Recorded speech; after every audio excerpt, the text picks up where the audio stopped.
السلام علیکم ورحمۃ اللہ وبرکاتہ ناظرین، الحمدللہ بیت اللہ بہت ہی اچھی جگہ ہے، بہت ہی کمال کی جگہ ہے۔ آپ تہیہ کر کے دیکھیں، کوشش کر کے دیکھیں اور اللہ کے راستے میں خرچ کر کے دیکھیں، آپ کو مزہ آ جائے گا۔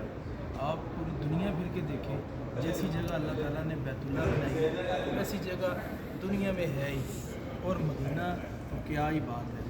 رسول اللہ صلی اللہ علیہ وسلم نے فرمایا مدینہ بھٹی کی مانند ہے۔ جو شخص اس طرح بھٹی سونے سے چاندی سے میل کچیل کو دور کر دیتی ہے اور صاف ستھرا کر دیتی ہے اور لوہے کی میل کو دور کر دیتی ہے بھٹی، اسی طرح مدینہ جو ہے یہ انسان کے اوپر سے گناہوں کو اتار دیتا ہے۔ بیت اللہ وہ تو بہت ہی عظمت والی جگہ ہے اور بہت ہی، بیت اللہ تو ہماری جان ہے، بیت اللہ سے ہماری محبت ہے۔ اور بیت اللہ کے بارے میں اللہ تعالیٰ کا قرآن یہ کہتا ہے کہ ان اول بیت وضع للناس، کہ جو بیت اللہ ہے یہ لوگوں کے لیے بنایا گیا۔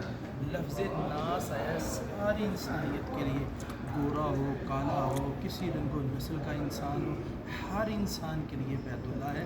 اور اسی کے متعلق رسول اللہ صلی اللہ علیہ وسلم پہ نازل ہونے والا قرآن کہتا ہے ہدی للناس، سارے جہانوں کے سارے انسانیت کے لیے یہ بیت اللہ باعث ہدایت